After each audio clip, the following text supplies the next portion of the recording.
Kalau saya geser, ini terlihat apa enggak? Sudah berubah atau belum slide-nya? Belum, masih sama, Pak. Masih? Belum, Pak. Ini? Belum juga? Belum slideshow. Hah? Belum Belum. slideshow? Sudah slideshow kok. Macet, Pak. Belum. Ini sudah berpindah? Sudah, Pak. Ya, Sudah, nanti gini Pak. aja. Nanti gini aja deh. Karena slideshow nggak mau pindah. Baik teman-teman, materinya adalah kaidah uji daya bunuh. Jadi ini merupakan apa namanya, mungkin visualisasinya nanti teman-teman nanti juga ada visualisasinya adalah pada proses pembuatan vaksin COVID-19. Jadi nanti teman-teman bisa sambil saya menjelaskan materi ini, nanti teman-teman bisa membuat visualisasi diri gitu. Kira-kira ternyata tahapan dalam pembuatan obat ya. Tahapan dalam pembuatan obat, tahapan dalam pembuatan xenobiotik, tahapan dalam pembuatan vaksin itu memang seperti ini. Jadi kemudian teman-teman jangan apa namanya protes ketika Indonesia ternyata belum bisa mengembangkan vaksin mandiri, ya. Belum bisa mengembangkan vaksin mandiri. Keburu ada Sinovac, keburu ada apa namanya AstraZeneca, keburu ada Moderna dan lain-lain. Sedangkan vaksin Merdeka Merah Putih yang dibuat oleh pemerintah Indonesia kan belum kunjung jadi sampai sekarang ya, walaupun sudah dilakukan uji praklinis. Nah, saya masuk ke pendahuluan terlebih dahulu, bahwa idealnya kita berbicara ini idealnya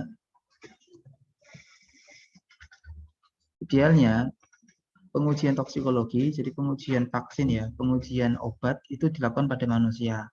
Idealnya seperti itu, sehingga kita bisa tahu, langsung bisa tahu apakah pemberian toksin, xenobiotik, obat tertentu itu bisa menimbulkan efek pada manusia. Idealnya seperti itu. Tapi kemudian kita juga terhambat, kita juga harus memperhatikan masalah norma dan masalah etika. Apalagi era sekarang yang menjunjung tinggi hak asasi manusia, human rights. Jadi kalau zaman dulu belum ada human rights ya, sebelum pada masa Perang Dunia I, Perang Dunia II, ketika hak asasi manusia belum sebegitu gencar sekarang diisukan di masyarakat, itu pengujian obat langsung ditembakkan ke manusia, teman-teman. Kalau zaman dulu di Perang Dunia I dan Perang Dunia II, bahkan di Perang Dunia zaman dahulu banyak juga negara-negara yang kemudian menggunakan senjata biologis untuk dijadikan sebagai alat kemenangan, meraih kemenangan di negaranya mereka sendiri gitu. Tapi kemudian setelah ada deklarasi dari PBB pasca Perang Dunia kedua itu, kemudian tidak diperbolehkan menggunakan senjata biologis dalam perang gitu. Nah, kemudian ramai juga mengenai human rights, itu mengenai hak asasi manusia, sehingga untuk uji-uji toksikologi, untuk pengujian vaksin dan pengujian obat tidak lagi menggunakan manusia sebagai kelinci percobaannya, tapi kepada kelinci sebenarnya dan kepada mencit yang apa namanya yang secara struktur organ dan fungsi organnya itu mirip dengan manusia. Jadi misalkan diberikan respon materi toksik apa ya, toksin apa, itu akan memberikan respon yang mirip dengan manusia. Mengapa kemudian dipilih mencit dan kelinci? Selain karena faktor reaksi yang hampir sama dengan reaksi pada manusia, kelinci dan mencit juga merupakan organisme yang relatif lebih mudah berkembang biak dibandingkan organisme yang lain. Kalian mungkin bisa melihat tikus ya kalau di rumah itu. Tikus mengapa kemudian bisa berkembang biak begitu pesat? Di rumah mungkin awalnya cuma ada satu, kemudian satu kebetulan betina. Kemudian main kemana-mana ketemu pejantan, dibuahi oleh pejantan, kemudian hamil, berkembang biak, kemudian tiba-tiba banyak sekali tikusnya. Langsung kan kalau sekali berkembang biak kan apa namanya anaknya kan sangat banyak ya. Mengapa kemudian tikus atau mencit dalam hal ini sering digunakan sebagai media atau kelinci percobaan dalam pembuatan uji-uji toksikologi dan uji-uji obat. Nah, kemudian selain itu, kalau sekarang selain masalah etika norma berkaitan dengan hak asasi manusia, sebenarnya kalau kita mengacu ke budaya timur Indonesia sendiri, untuk pengujian obat memang tidak layak ketika diujikan langsung pada manusia. Secara etika dan secara norma di Indonesia, hal itu bertentangan dengan etika dan norma yang ada di Indonesia. Gitu. Kemudian pengujian dilakukan dengan binatang, bisa dengan binatang ya, binatang tadi bisa dengan mencit, ataupun bisa dengan kelinci, ataupun dengan hewan yang lain, misalkan ayam, misalkan itu memang memenuhi syarat untuk pengujian toksikologi. Atau menggunakan hewan bersel tunggal. Apakah bisa? Bisa, Pak. Kadang-kadang kalau kalian perhatikan di farmasi, penelitian-penelitian farmasi di Stika saja, mereka kadang-kadang menggunakannya Staphylococcus aureus, menggunakannya Escherichia coli, kemudian menggunakannya Streptococcus atau Bacillus gitu. Jadi tidak selalu melulu menggunakan hewan-hewan vertebrata. Kadang-kadang juga menggunakan invertebrata atau kadang juga menggunakan hewan bersel satu gitu. Seperti contohnya Staphylococcus aureus, kemudian dan lain-lain itu yang saya sampaikan tadi. Mengapa saya tahu? Karena kadang-kadang karena saya kebetulan ngajar farmasi dan saya sering diajak diskusi oleh mahasiswa farmasi terkait dengan penelitian mereka. Jadi penelitian di sini itu tidak melulu menggunakan mencit, tidak melulu menggunakan apalagi kelinci ya. Kalau kelinci harganya lebih mahal. Mengapa? Kalau setingkat mahasiswa S1 menghindari penggunaan kelinci.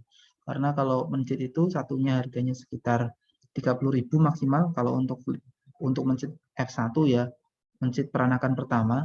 Tapi kalau untuk mencit peranakan kedua dan ketiga harganya biasanya akan jauh lebih murah. Nah, F1, F2, F3 ini juga nanti menentukan validitas pengujian, teman-teman. Jadi kalau dalam pengujian daya bunuh, pengujian toksikologi itu biasanya kalau yang dilakukan di lab-lab modern menggunakannya kelinci atau mencit F1.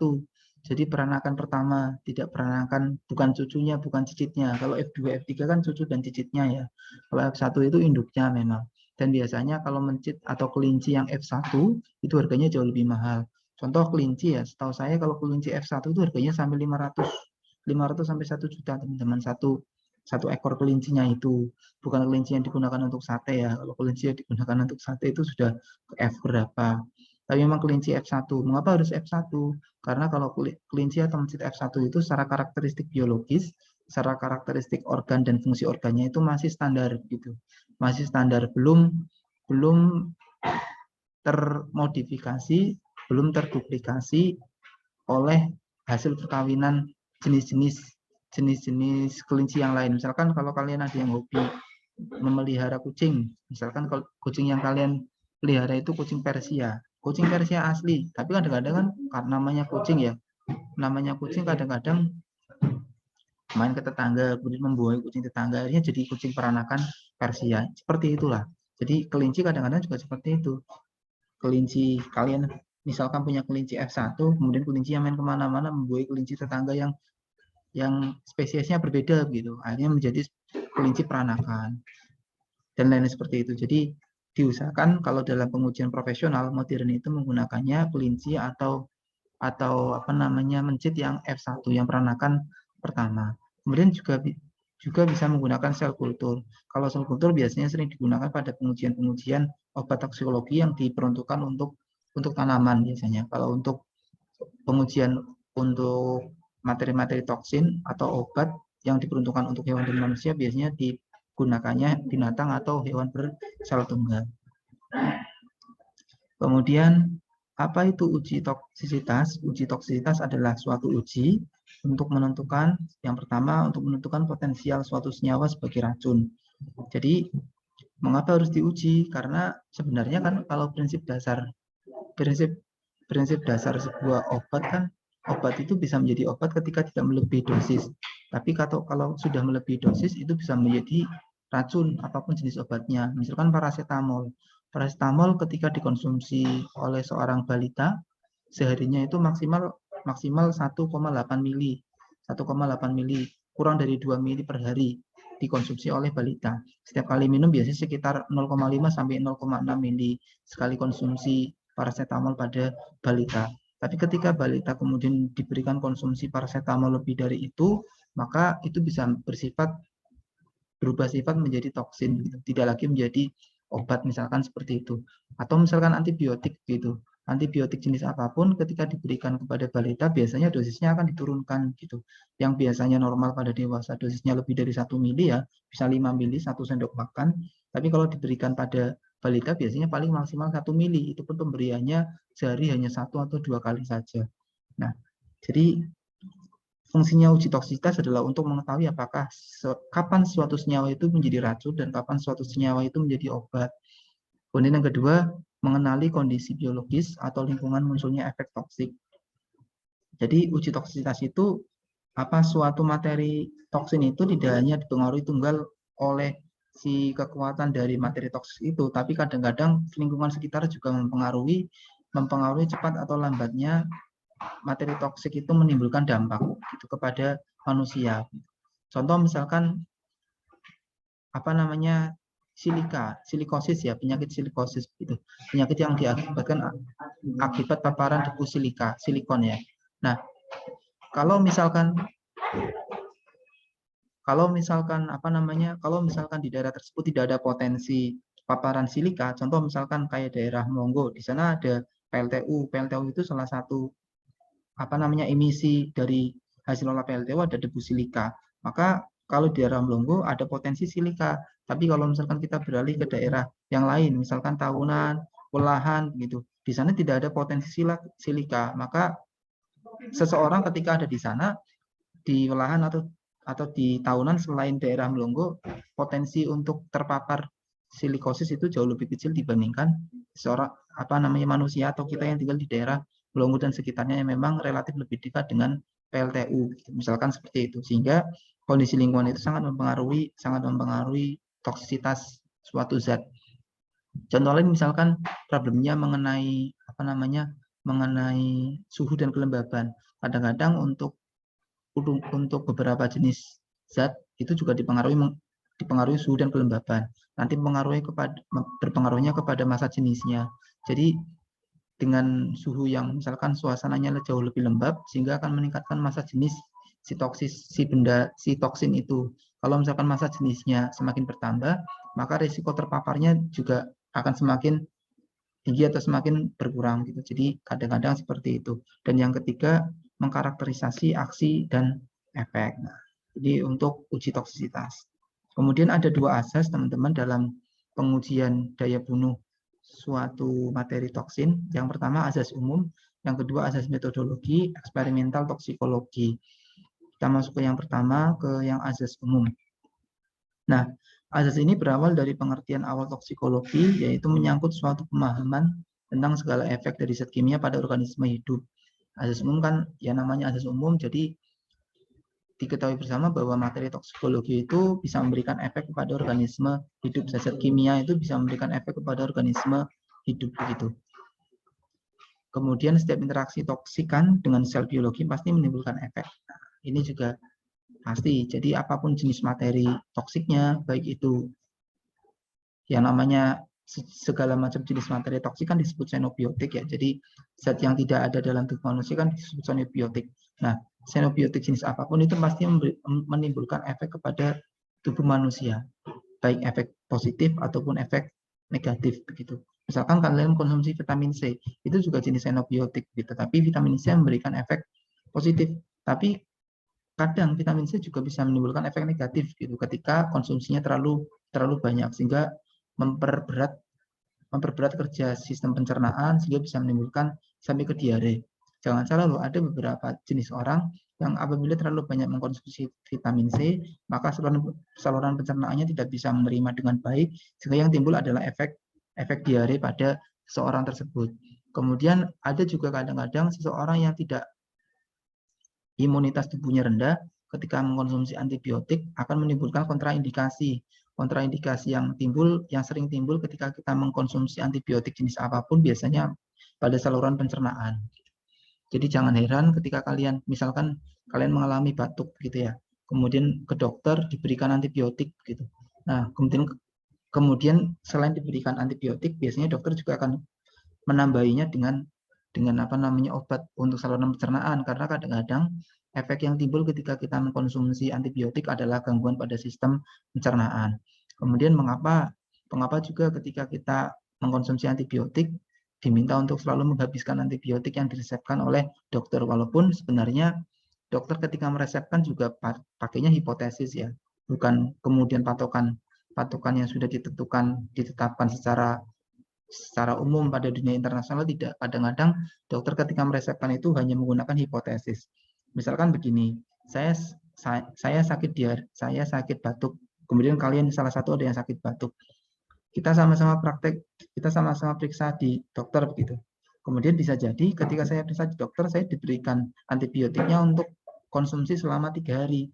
Tapi kalian diberikan antibiotik untuk konsumsi selama 5 hari. Kenapa bisa berbeda? Nah, karena itu hipotesis gitu. Hipotesis berdasarkan gejala-gejala yang muncul dari setiap individu berbeda-beda. Sehingga dokter hanya memberikan hipotesis. Kadang, kemungkinan prediksinya saya akan sembuh ketika diberikan antibiotik kurang lebih 3 hari atau 6 kali konsumsi atau 9 kali konsumsi. Tapi kalian misalkan akan sembuh ketika diberikan antibiotik 5 hari atau 15 kali konsumsi. Nah, maka kemudian timbul yang ada adalah hanya masalah hipotesis yang diberikan oleh dokter untuk pasiennya gitu. Tapi walaupun itu hanya hipotesis, konsumsi antibiotik itu memang kalau berdasarkan riset yang dilakukan memang harus dikonsumsi sampai habis. Mengapa harus sampai habis?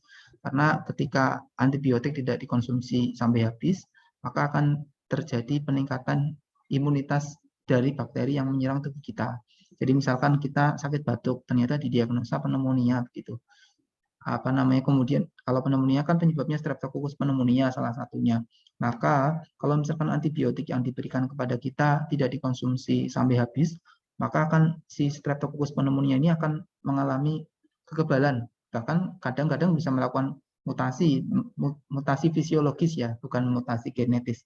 Mutasi fisiologis, artinya mutasi fisiologis itu timbul kekebalan dari si Streptococcus pneumonia yang ada pada tubuh kita. Ketika diberikan obat yang sama, dia tidak akan menimbulkan efek apapun. Jadi harus diberikan obat yang berbeda. Mengapa bagi kalian yang kadang-kadang sering mengkonsumsi obat dengan dosis yang besar, ketika kalian datang ke puskesmas, di puskesmas atau di rumah sakit kan biasanya diberikannya obat dengan dosis yang kecil. Kalian tidak akan timbul efek apapun karena kalian sudah terbiasa mengkonsumsi obat dengan dosis besar. Analoginya seperti itulah. Kemudian setiap interaksi toksikan, sudah salah satu tujuan dari uji toksikologi adalah menentukan atau mendeteksi kapan efek muncul. Jadi uji toksikologi itu salah satu tujuannya adalah untuk mengetahui kira-kira misalkan diberikan terapi ini akan timbul efeknya kapan. Mengapa kalau pada uji eksperimental ya, kalian juga nanti bisa pada saat skripsi melakukan uji eksperimental. Misalkan dulu bimbingan saya pernah meneliti efektivitas daun klabet untuk membunuh larva nyamuk Aedes aegypti. Nah, pada penelitian itu kita melihat trennya. Larva Aedes aegypti itu akan mati ketika setelah berapa jam diberikan ekstrak daun klabet itu. Ternyata kurang dari 1 hari si larva Aedes aegypti itu bisa mati setelah diberikan ekstrak daun klabet. Misalkan seperti itu. Tidak usah menunggu sampai 2-3 hari, tapi hanya dalam hitungan jam si larva Aedes aegypti itu langsung bisa mati ketika diberikan ekstrak daun klabet pada airnya. Ini salah satu fungsi dari uji toksikologi. Jadi kita bisa mengetahui kapan efek timbulnya suatu obat. Dan respon tubuh ketika dikembalikan kepada tubuh ya, karena pengujiannya pada hewan, respon tubuh seseorang juga akan beda-beda. Misalkan tadi diberikan antibiotik, respon tubuh saya dan kalian mungkin akan beda gitu. Saya akan diberikan antibiotik, sekali minum bisa langsung menimbulkan efek, bisa langsung fresh atau bisa langsung bagaimana, tapi bisa jadi pada orang lain akan jauh berbeda. Kemudian masih pada asas umum karena ada pembatasan etik, moral dan hukum mengenai penggunaan manusia pengujian. Jadi ini masuk dalam kerangka asas umum, pembatasan etika, pembatasan moral dan hukum ini masuk dalam kerangka asas umum. Mengapa kemudian masuk ada ranah hukum? Karena di sana ada human right tadi, hak asasi manusia. Ketika manusia diuji cobakan dengan sebuah materi toksik atau xenobiotik baru, padahal itu belum dilakukan pengujian pada hewan uji, itu melanggar hak asasi manusia. Bahkan kalau kalian perhatikan orang-orang yang menjadi responden atau menjadi responden dalam penelitian vaksin COVID-19 itu, mereka mendapat jaminan hukum dari pemerintah negaranya masing-masing dan dari pemerintah internasional. Karena ada beberapa jenis vaksin yang memang dibuat oleh WHO yang diselenggarakan oleh pemerintah internasional itu. Kemudian maka uji toksisitas dilakukan pada hewan uji. Nah, hipotesisnya bahwa studi toksisitas dengan spesies yang sesuai memiliki nilai ekstrapolatif untuk manusia. Jadi hipotesisnya tadi yang saya sampaikan bahwa kita usahakan mencari spesies yang karakteristiknya mirip dengan karakteristik manusia. Paling tidak fungsi kerja organnya itu mirip dengan fungsi kerja organ tubuh manusia, sehingga ketika diberikan materi xenobiotik baru akan menimbulkan efek yang hampir sama dengan ketika nanti diaplikasikan kepada tubuh manusia. Apa itu ekstrapolatif? Ekstrapolatif adalah proses memperkirakan nilai suatu variabel melampaui interval pengamatan aslinya berdasarkan hubungannya dengan variabel lain. Nah, jadi proses memperkirakan lah ya teman-teman. Jadi penggunaan hewan uji adalah untuk memperkirakan nilai suatu variabel melampaui interval pengamatan aslinya. Jadi sebisa mungkin sebenarnya ketika diujikan pada hewan uji itu harapannya efektivitasnya itu bisa melebihi ketika nanti diterapkan pada tubuh manusia.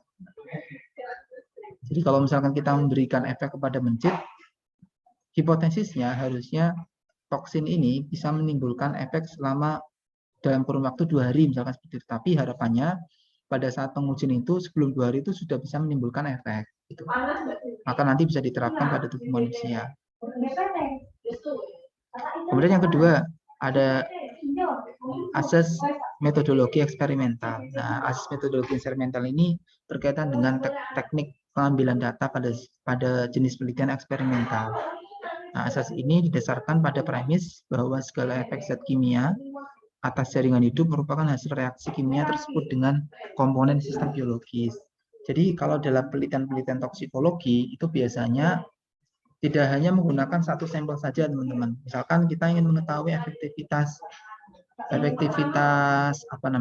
pare dalam menurunkan kadar gula darah, maka pengujian pare ini tidak bisa dilakukan hanya pada satu jenis mencit saja, tapi harus ada replikasi atau ada duplikat ya, ada duplikat pengujiannya. Jadi biasanya kalau prinsip dasar pada metodologi eksperimental toksikologi itu, misalnya kita melakukan penelitian toksikologi, itu kita tidak boleh menggunakan hanya satu sampel saja. Dengan satu sampel untuk satu dosis ya, misalkan ada 3 dosis ekstrak pare misalkan. Yang pertama dosisnya 100 ml, yang kedua 75 ml, yang kedua 50 ml. Maka masing-masing dosis itu tidak boleh hanya satu mencit saja, tapi minimal 3 teman-teman. Jadi untuk 100 ml ada 3 ekor mencit yang diujikan, 75 ml ada 3 ekor mencit, dan 50 ml juga ada 3 ekor mencit begitu. Jadi masing-masing ada replikasinya. Nah, replikasi itu pengganaan. Jadi ada pengujian ulangnya kembali. Tidak boleh kemudian setelah diujikan sekali, kemudian yang 100 ml misalkan, kemudian sudah menimbulkan efek, kemudian kita langsung ambil kesimpulan, oh ternyata lebih efektif ekstrak yang 100 ml. Tidak boleh. Kalau dalam satu kali pengujian kita tidak boleh langsung menyimpulkan kesimpulan seperti itu, tapi harus ada replikasinya, diujikan kembali pada sampel yang sama. Kalau kita ambil mencit kedua, diujikan lagi 100 ml, 75 ml, dan 50 ml. Dilihat lagi hasilnya bagaimana. Kita ujikan lagi pada sampel ketiga, 100 ml, 75 ml, 50 ml. Dilihat hasilnya. Jadi untuk asas metodologi seperti itu teman-teman. Jadi prinsipnya dalam pengujian toksikologi itu tidak boleh menggunakan sampel tunggal, tapi harus ada sistem replikasi. Diulang penelitiannya, diulang, dan diulang. Mengapa? Kalau kalian cermati, proses menciptakan vaksin itu butuh waktu yang cukup lama. Nanti ada gambarannya. Visualisasinya nanti ada. Nah, masih dalam asas metodologi eksperimental, studi tentang metode toksikologi dipusatkan pada deteksi dan evaluasi terhadap sifat perubahan fungsi dan struktur yang disebabkan oleh pajanan zat kimia. Ya, memang seperti itu ya. Jadi misalkan tadi pare itu kan tembakannya ya sasarannya adalah gula darah, maka yang menjadi biomarker atau menjadi alat ukurnya adalah darahnya. Gitu. Jadi kadang satu materi uji itu tidak kemudian menimbulkan efek pada seluruh jaringan tubuh, tapi hanya satu jenis jaringan saja, misalkan sel darah merah. Gitu. Sel darah pun kan banyak tuh, ada sel darah merah, ada sel darah putih, ada keping darah, trombosit, ada leukosit ya, dan lain-lain itu. Apa namanya? Maka biasanya pengujian suatu zat itu spesifik. Contoh tadi pare itu biasanya, kalau pare mitosnya kan bisa menurunkan kadar gula darah. Maka pada saat pengujian pare itu tembakannya adalah pada sel darah merah, maka yang diuji adalah sel darah merahnya. Gitu. Untuk mengetahui apakah si mencit itu di awal sebelum diberikan ekstrak diukur dulu mencitnya itu gulanya berapa. Kemudian kalau mencitnya ternyata gula darahnya normal, disuntikan gula, disitukan fruktosa atau apa namanya glukosa, ditambahkan gula pada mencit agar mencitnya dikondisikan dalam kondisi gula darahnya di atas normal, misalkan seperti itu. Sudah darahnya diambil, ternyata sudah mencitnya sudah dikondisikan dalam kondisi sel apa namanya gula darahnya tinggi, diberikan terapi, disuntik dengan ekstrak pares 1 hari, disuntik lagi. Nah setelah itu nanti yang diambil adalah darahnya lagi, darah mencit diambil, dilihat apakah gula darahnya turun setelah diberikan apa namanya intervensi berupa pemberian ekstrak pare pada tubuh mencit, misalkan seperti itu. Ini asas metodologi eksperimental. Perubahan kecil yang terjadi pada struktur zat kimia mungkin mempengaruhi aksi biologi yang ditimbulkan. Jadi harus tepat. Jadi pengukuran per milinya, per cc-nya atau per gramnya itu harus tepat karena ada perubahan sedikit saja pada apa namanya perhitungan zat kimia itu akan mempengaruhi efek biologis yang ditimbulkan pada hewan-hewan yang diuji cobakan. Nah ini gambarnya teman-teman yang tadi saya sampaikan. Ini gambaran pada tahapan pembuatan vaksin. Yang pertama fase preklinik. Nah fase preklinik saja ini ada beberapa tes. Yang pertama tes antigen, kemudian tes adjuvan dan tes pada hewan. Tes antigen dan tes adjuvan ini skalanya mikrobiologis teman-teman. Jadi adanya kita tidak bisa melihat. Kalau mau melihat ya pakai mikroskop. Gitu. Setelah itu baru nanti tes pada hewan. Jadi dites pada hewan bisa pada kera, bisa pada mencit. Karena kera juga mudah reproduksinya. Ini kapan? Prosesnya selama 6-9 bulan teman-teman. Normalnya 5-10 tahun, tapi pada COVID itu hanya 6-9 bulan. Jadi sudah motong kompas ya. Sudah motong kompas cukup cepat. Harusnya 5-10 tahun hanya setengah tahun saja.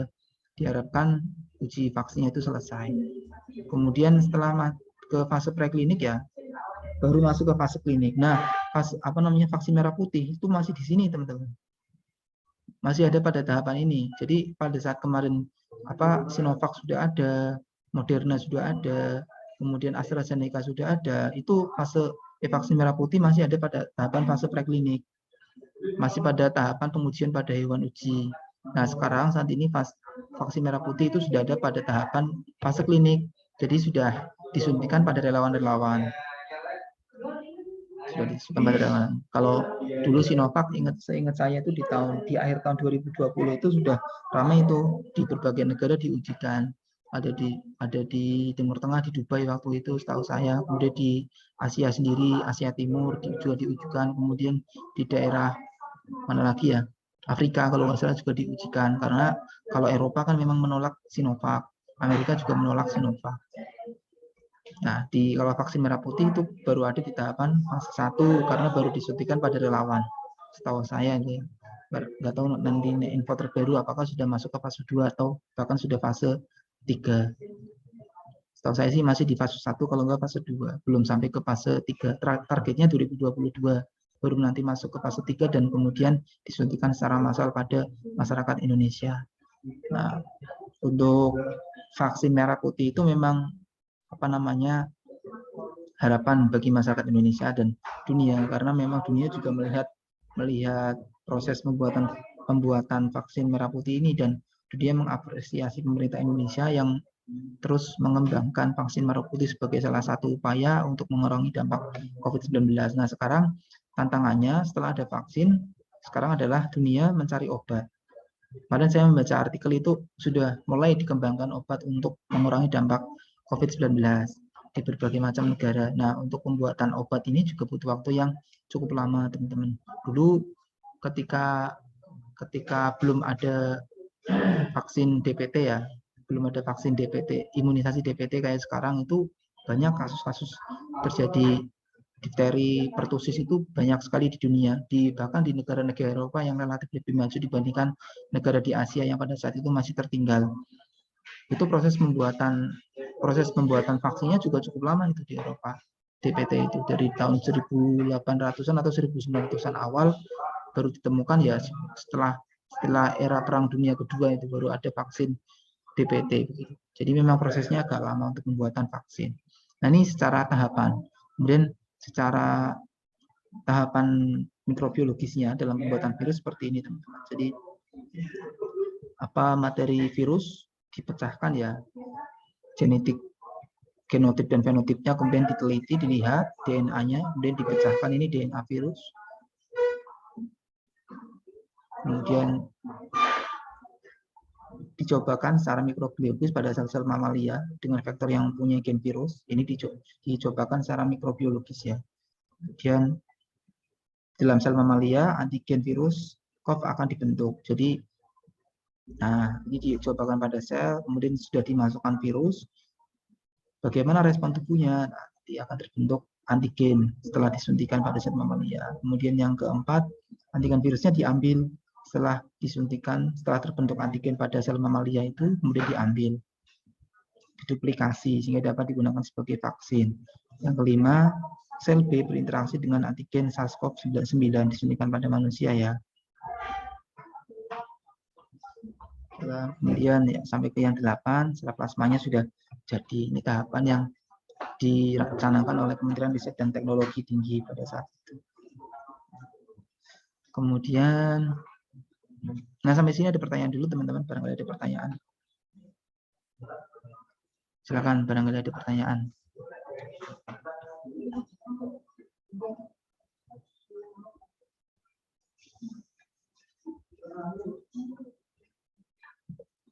Kalau tidak ada saya lanjut. Nah, pedoman pada uji daya bunuh atau uji toksisitas. Yang pertama, bila dianggap praktis, dapat mungkin menggunakan satu atau lebih spesies yang secara kualitatif mirip dengan manusia. Jadi tahapannya yang pertama mencari spesies yang punya karakteristik sama dengan karakteristik fisiologis manusia. Bila mudah dikerjakan, gunakan beberapa tingkatan dosis. Nah, ini tadi yang saya sampaikan. Jadi setelah menemukan hewan yang punya karakteristik mirip dengan karakteristik manusia, maka kalau memungkinkan menggunakan beberapa jenis dosis. Kemudian efek yang ditimbulkan pada tingkat dosisnya lebih tinggi bermanfaat untuk melukiskan kerja mekanisme aksi. Tapi suatu bahan berbahaya ada tingkat dosis untuk manusia atau hewan dengan dosis rendah di mana efek berbahaya ini tidak muncul.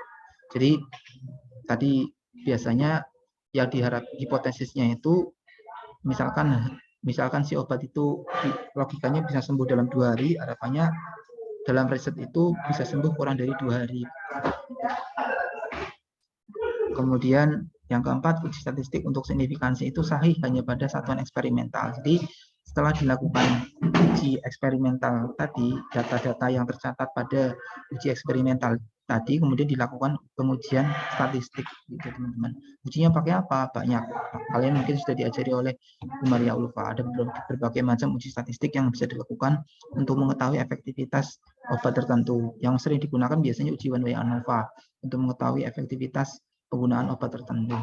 Dan yang kelima, efek yang diperoleh melalui suatu jalur pemberian kepada hewan uji tidak a priori dapat diterapkan pada efek melalui jalur pemberian lain pada manusia.